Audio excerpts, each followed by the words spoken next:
Le manoir était silencieux, ses vastes couloirs de marbre résonnant d'une tristesse que l'argent ne pourrait jamais effacer. Le soleil filtrait à travers les hautes fenêtres, mais même les rayons dorés semblaient incapables d'apporter de la chaleur au cœur de Victor Harrington, un homme qui avait tout ce que le monde pouvait offrir, sauf une chose qu'il désirait désespérément.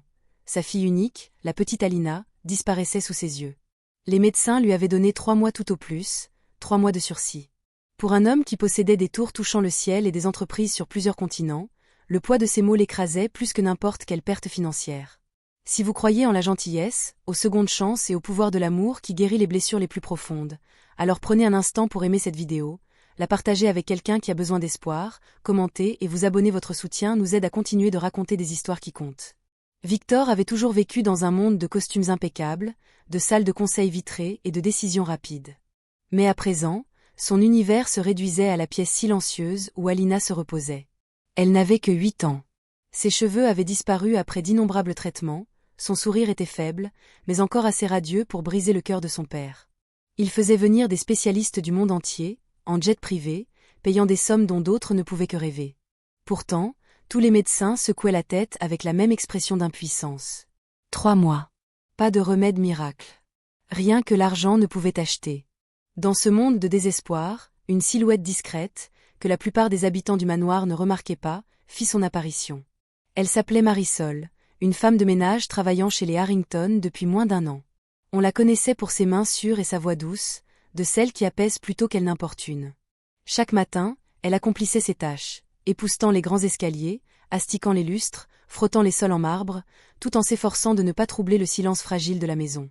Mais il lui était impossible de ne pas remarquer Alina. Elle voyait la petite assise près de la fenêtre avec ses jouets, trop faible pour courir et jouer comme les autres enfants. Elle lisait la tristesse dans ses yeux chaque fois que les rires du voisinage montaient du jardin. Elle observait aussi les efforts du père, cadeaux, poupées de luxe, distractions extravagantes. Mais rien ne comblait le vide laissé par la santé déclinante de sa fille. Un après-midi, alors qu'elle essuyait la table en verre du salon, Marisol entendit une voix douce derrière elle. Alina se tenait là, sa frêle silhouette encadrée par la lumière, serrant contre elle un ours en peluche si usé qu'il semblait prêt à se défaire. Sa voix tremblait lorsqu'elle demanda. « Croyez-vous que je vais vivre, mademoiselle Marisol ?» La servante se figea, le cœur brisé par l'innocence de la question. Elle aurait voulu la rassurer, mais elle ne pouvait mentir. Alors, elle s'agenouilla, serra Alina dans ses bras et murmura. « Parfois, la vie nous surprend quand on s'y attend le moins. Ne cesse pas d'y croire, ma petite. » À partir de cet instant, quelque chose changea en Marisol. Elle ne pouvait plus rester les bras croisés à regarder l'enfant s'éteindre.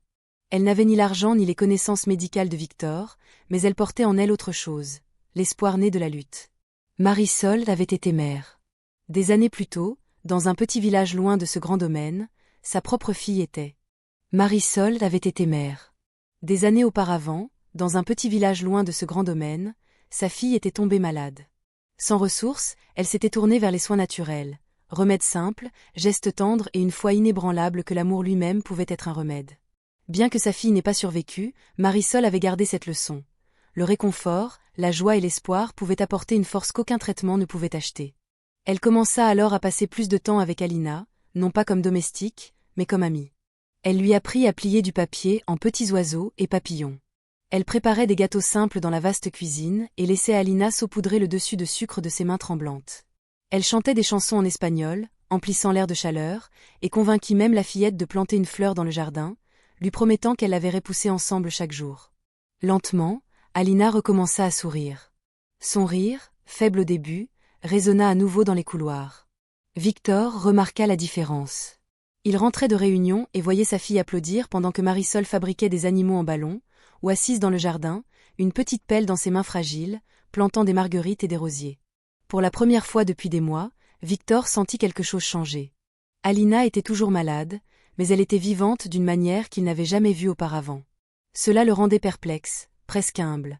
La femme qu'il saluait à peine chaque matin avait offert à sa fille ce qu'aucun argent n'avait réussi à lui donner. Pourtant, son cœur restait méfiant. Il craignait l'espoir, car il s'était déjà préparé à la perte. Chaque nuit, il s'asseyait près du lit d'Alina, observant sa poitrine se soulever et s'abaisser, se demandant combien de nuits il lui restait encore. Puis vint le jour qui allait tout changer. L'état d'Alina s'aggrava soudain. Elle pâlit, sa petite silhouette tremblant malgré la chaleur des couvertures. Les médecins se précipitèrent à nouveau, emplissant la pièce de jargon médical et de matériel stérile. Victor resta impuissant, la gorge serrée par la terreur. Il pensa que c'était la fin. Mais tandis que tous les autres se concentraient sur les machines et les graphiques, Marisol se glissa discrètement aux côtés d'Alina. Tenant la main de la fillette, elle murmura des histoires de courage.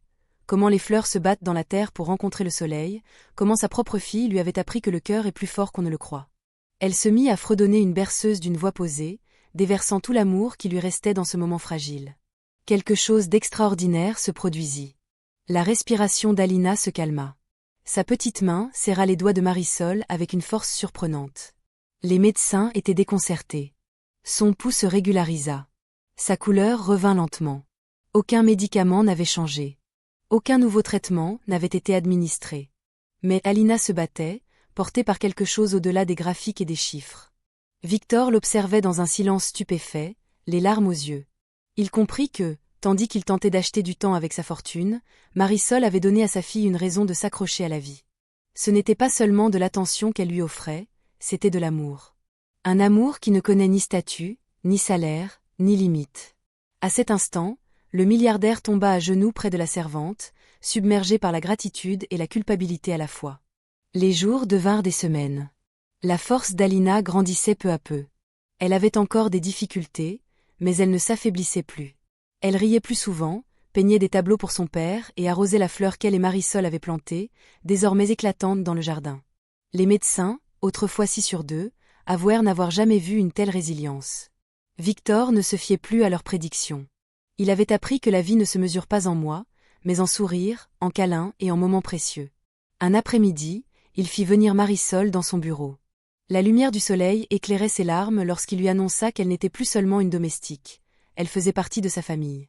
Il proposa de financer tout ce dont elle aurait besoin, mais elle secoua doucement la tête.